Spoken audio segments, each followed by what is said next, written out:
Здравейте хора, днеска сте с мен Пресян и ще ям люти лукчета, дори лукчета ледъвки, не знам какво, защото аз, мама и тати, бравчетка ми се от тях, аз, мама и тати и бравчетка ми, ходихме в Англия и там питахме жената какви са, нали, тези бомбони, какви са, нали. Тя ни каза, че са екстремно люти, с 100% люти. И искам пред вас да ги пробвам. Така, ето. Как изглеждат?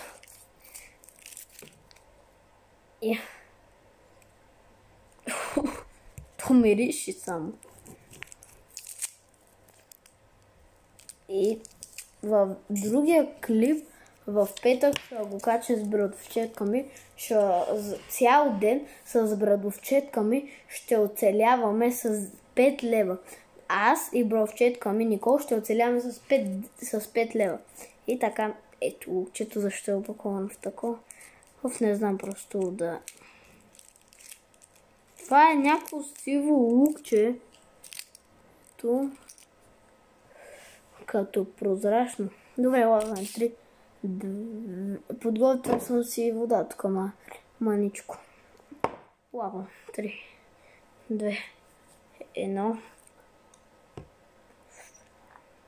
За сега не е люто.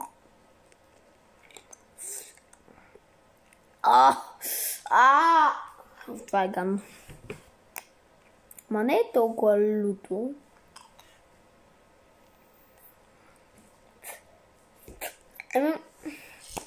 За сега като пръв поглед вкуса му, да му, защото е малко люто, да му 6 от 10.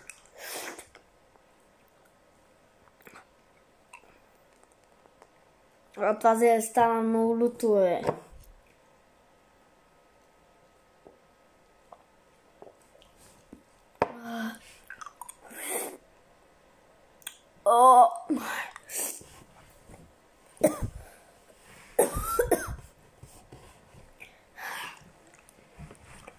Това е много гадно. Ако някой си ги намери, да не ги купува.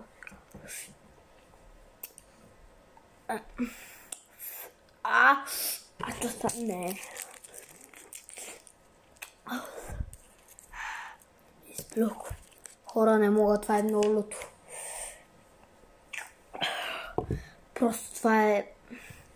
В началото така не е много люто, ама после става много люто.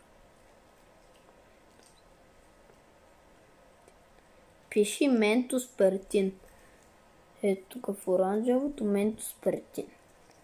Ментос плюс пертин. Ментос. Какъв ментос е? Това люти на света ти ментос. Те хора нормални ли са, бе?